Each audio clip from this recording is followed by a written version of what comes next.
Morning, welcome back to Xylem learning. Arunima miss ആണേ.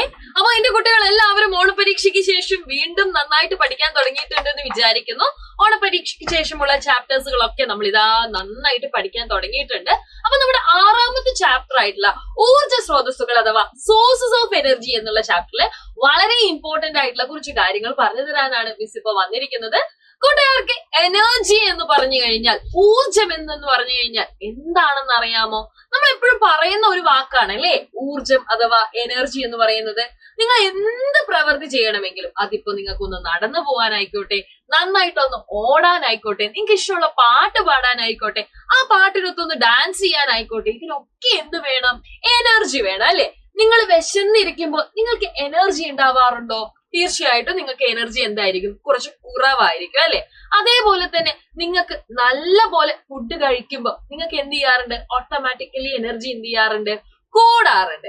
അപ്പൊ എന്താണ് ഊർജം അഥവാ എന്താണ് എനർജി എന്ന് ചോദിച്ചു കഴിഞ്ഞാൽ, നമ്മൾ സയൻസ് പഠിക്കുന്ന കൂട്ടുകാരെന്നല്ലേ നമ്മൾക്ക് അതിനു വേണ്ടിയിട്ട് ഒരു ഡെഫിനിഷൻ പഠിച്ചു വെക്കണ്ടേ? അതായത് അതിനൊരു നിർവചനം അറിഞ്ഞിരിക്കേണ്ടേ? അപ്പൊ ഈ ഒരു ചാപ്റ്ററിൽ നമ്മൾ ഏറ്റവും ആദ്യം പഠിക്കുന്നത് എന്താണ് ഊർജം എന്നുള്ള കാര്യമാണ്. അപ്പൊ ടീച്ചർ ഇത്ര മാത്രമേ നിങ്ങളുടെ മനസ്സിലേക്ക് പറഞ്ഞു തരാൻ ആഗ്രഹിക്കുന്നുള്ളൂ. നിങ്ങൾ എന്തൊരു പ്രവൃത്തി ചെയ്യണമെങ്കിൽ അല്ലെ, എന്തൊരു പ്രവൃത്തി ആയിക്കോട്ടെ, ആ ഒരു പ്രവൃത്തി ചെയ്യാനും എന്താവശ്യമുണ്ട്? ഊർജം ആവശ്യമുണ്ട്. അപ്പൊ നമുക്ക് എന്ത് പറയാം? പ്രവൃത്തി ചെയ്യാനുള്ള കഴിവിനെയാണ് നമ്മൾ എന്ത് പറയുന്നത്? ഊർജം എന്ന് പറയുന്നത്. It is the ability to do work. അതായത് ഇറ്റ് ഈസ് ദ എബിലിറ്റി, നമ്മൾക്ക് ഒരു വർക്ക് ചെയ്യാനുള്ള എബിലിറ്റിയാണ് നമ്മൾ വർക്ക് എന്ന് പറയുന്നത്. അപ്പൊ നിങ്ങൾ നോക്കിക്കേ, ഇവിടെ പ്രവൃത്തി ചെയ്യാനുള്ള കഴിവിനെയാണ് നമ്മൾ ഊർജം എന്ന് പറയുന്നത് അല്ലെ? ഊർജത്തെ നിങ്ങൾക്ക് കാണാൻ സാധിക്കാറുണ്ടോ? ഞാൻ ചോദിക്കട്ടെ, നിങ്ങൾ ഊർജത്തെ കണ്ടിട്ടുണ്ടോ എന്ന് ചോദിക്കുമ്പോ അല്ലെ, നമുക്ക് എല്ലാവർക്കും ഊർജത്തെ ഫീൽ ചെയ്യുന്നുണ്ട്. പക്ഷെ നമ്മൾ അതിനെ നേരിട്ടല്ലേ കണ്ടിട്ടില്ല. പക്ഷെ നമുക്ക് അത് എന്ത് ചെയ്യാൻ പറ്റുന്നുണ്ട്? അനുഭവിക്കാൻ അല്ലെങ്കിൽ എക്സ്പീരിയൻസ് ചെയ്യാൻ പറ്റുന്നുണ്ട്. നിങ്ങൾ ഫോംസ് ഓഫ് എനർജി പഠിക്കും, അതായത് ഊർജത്തിന്റെ വിവിധ ഉറവിടങ്ങളെ കുറിച്ച്. അപ്പൊ ഈ പ്രപഞ്ചത്തിലെ ഊർജത്തിന്റെ ഏറ്റവും പ്രധാനപ്പെട്ട ഉറവിടം ഏതാണെന്ന് അറിയാമോ? അത് നമ്മുടെ സണ്ണാണ്, സൂര്യനാണ്. അപ്പൊ നമുക്ക് വേറെയും ഒരുപാട് തരത്തിലുള്ള ഊർജ സ്രോതസ്സുകളെ കുറിച്ച് പഠിക്കാനുണ്ട് ഈ ചാപ്റ്ററിൽ. നിങ്ങൾക്ക് ആദ്യമായിട്ട് ടീച്ചർ പറഞ്ഞു തരട്ടെ. നിങ്ങൾക്ക് എല്ലാവർക്കും നമ്മുടെ ലൈറ്റിനെ കുറിച്ച് അറിയാലോ അല്ലെ? പ്രകാശത്തെ കുറിച്ച് അറിയാലോ. അപ്പൊ പ്രകാശം എന്ന് പറയുന്നത് എന്താ? അതൊരു ഊർജ രൂപമാണ് അല്ലെ? It's A form of energy. അതേപോലെ തന്നെ നിങ്ങൾ ഇവിടെ നോക്കിക്കേ, ഇങ്ങനെ നോക്കുന്ന സമയത്ത് അല്ലെ നിങ്ങൾക്ക് ഹീറ്റ് കാണാൻ പറ്റുന്നുണ്ട് അല്ലെ? താപം കാണാൻ പറ്റുന്നുണ്ട്. താപം എന്ന് പറയുന്നത് എന്താ? അതൊരു ഊർജ രൂപമാണ്. അപ്പൊ ഈ ഊർജത്തെ കുറിച്ചാണ് നമ്മൾ ഈ പാഠഭാഗത്ത് മുഴുവനായിട്ട് പഠിക്കുന്നത്.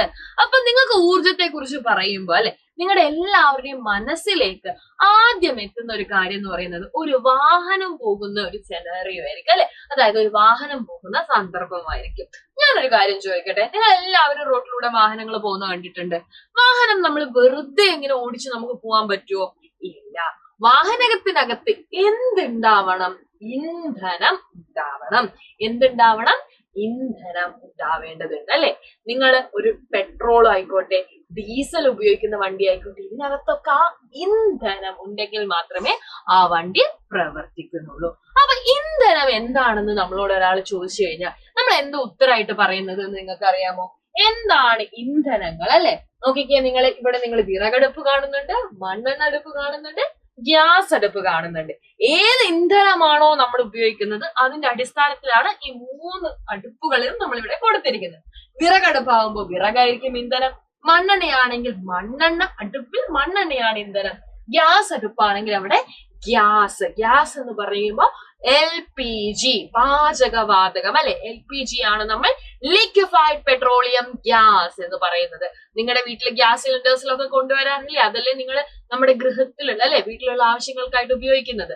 അപ്പൊ അതെന്താണ്? ലിക്വിഫൈഡ് പെട്രോളിയം ഗ്യാസ് ആണ്. അപ്പൊ ഇന്ധനം എന്താണെന്ന് നമ്മളോട് ചോദിക്കുമ്പോൾ fuels are the substance that generate heat അല്ലെ? fuels are the substance that generate heat when it burned. അത് കത്തുന്ന സമയത്ത് എന്ത് ചെയ്യും? താപം പുറത്തു വിടുന്നുണ്ടെങ്കിൽ അല്ലെ? കത്തുമ്പോൾ താപം പുറത്തുവിടുന്ന വസ്തുക്കളെയാണ് നമ്മൾ ഇന്ധനങ്ങൾ എന്ന് പറയുന്നത്.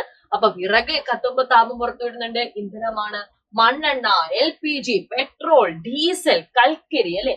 കൽക്കരി നിങ്ങൾ കണ്ടിട്ടുണ്ടോ? കുറച്ച് കറുത്ത നിറത്തിലുള്ള, പണ്ടൊക്കെ ട്രെയിനൊക്കെ പോകുന്ന സമയത്ത് കൽക്കരിയാണ് യൂസ് ചെയ്തിരുന്നത്.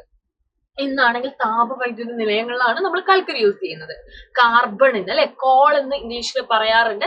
അപ്പൊ കൽക്കരി ഇതൊക്കെ എന്താണ്, നമ്മൾ ഉപയോഗിക്കുന്ന ഇന്ധനങ്ങളാണ്, നിങ്ങൾ അറിഞ്ഞിരിക്കേണ്ട ഇന്ധനങ്ങളാണ്. അപ്പൊ ടീച്ചർ പറഞ്ഞ കാര്യങ്ങളൊക്കെ എന്റെ കൂട്ടുകാർക്ക് കൃത്യമായിട്ട് മനസ്സിലായോ? അപ്പൊ ഈ ഒരു പാഠഭാഗവുമായിട്ട് ബന്ധപ്പെട്ട നിരവധി കാര്യങ്ങൾ എന്ത് ചെയ്യുന്നുണ്ട്, നമ്മുടെ യൂട്യൂബ് ചാനലിലും ഒക്കെ നിങ്ങൾക്ക് കാണാൻ വേണ്ടി സാധിക്കും. അപ്പൊ ആരെങ്കിലും വീഡിയോ ആദ്യമായിട്ട് കാണുകയാണെങ്കിൽ നമ്മുടെ ചാനൽ ഒന്ന് സബ്സ്ക്രൈബ് ചെയ്യുക. മാത്രമല്ല, നിങ്ങൾക്ക് എല്ലാവർക്കും അറിയുന്നതായിരിക്കും, നമ്മുടെ 5ാം ക്ലാസ്സിലെ കൂട്ടുകാർക്ക് വേണ്ടിയിട്ട് സൈലത്തില് ഒരു പ്രത്യേക ബാച്ച് തന്നെയുണ്ട്. നമ്മുടെ ബാച്ചിന്റെ പേര് പൃഥ്വി ബാച്ച് എന്നാണ്. അപ്പൊ നിങ്ങൾ ഇതുവരെ അഡ്മിഷൻ എടുത്തിട്ടില്ല എന്നുണ്ടെങ്കിൽ തീർച്ചയായിട്ടും നിങ്ങൾക്ക് അഡ്മിഷൻ എടുക്കാനുള്ള ഏറ്റവും അനുയോജ്യമായിട്ടുള്ള സമയമാണ്. നമുക്ക് നല്ല ഓഫേഴ്സ് ഒക്കെ ഉണ്ട് ഇപ്പോ. അപ്പൊ നിങ്ങൾ എന്ത് ചെയ്യാത്ത ആർക്കെങ്കിലും നിങ്ങളുടെ പാരന്റ്സോ ആരെങ്കിലും ഒക്കെ ഈ വീഡിയോ കാണുന്നുണ്ടെന്നുണ്ടെങ്കിൽ താഴെ കാണുന്ന നമ്പറിൽ നിങ്ങൾ കോൺടാക്ട് ചെയ്യുക. അടിപൊളിയായിട്ട് അല്ലെ സൈലത്തിന്റെ ബാച്ചുകളിൽ അഡ്മിഷൻ എടുക്കുക. ഇപ്പൊ നമ്മുടെ പരീക്ഷയ്ക്ക് നിങ്ങൾക്ക് അഥവാ മാർക്ക് കുറഞ്ഞു പോയിട്ടുണ്ടെങ്കിൽ അല്ലെ, ആ മാർക്ക് കുറഞ്ഞു പോയി അയ്യോ എനിക്കൊന്നും പഠിക്കാൻ പറ്റില്ല എന്ന് വിചാരിച്ചിരിക്കുകയാണോ നിങ്ങൾ ചെയ്യേണ്ടത്? അല്ല, ഏറ്റവും നന്നായിട്ട് നിങ്ങൾക്ക് പഠിച്ച് മുന്നേറ്റിലേക്ക് വരാൻ വേണ്ടി പറ്റും, മുന്നേറാൻ വേണ്ടി സാധിക്കും. അതിനു വേണ്ടിയിട്ട് നിങ്ങളെ ഹെൽപ്പ് ചെയ്യാനാണ് സൈലത്തിൽ ഓരോ ടീച്ചേഴ്സും ഉള്ളത്. സോ ഉടൻ തന്നെ നിങ്ങൾ എന്ത് ചെയ്യുക, നമ്മുടെ ബാച്ചിൽ കൂടെ അഡ്മിഷൻ എടുക്കുക. അടിപൊളിയായിട്ട് നമുക്ക് പഠിക്കേണ്ടതുണ്ട്. അപ്പൊ വരും ദിവസങ്ങളിൽ യൂട്യൂബ് ചാനലിലൊക്കെ ക്ലാസ്സുകൾ വരുന്നതായിരിക്കും. മക്കൾ എന്ത് ചെയ്യുക, കാണാം, അടിപൊളിയായിട്ട് പഠിക്കാം. See all. അപ്പൊ അടുത്ത ക്ലാസ്സിൽ കാണാം. Bye by.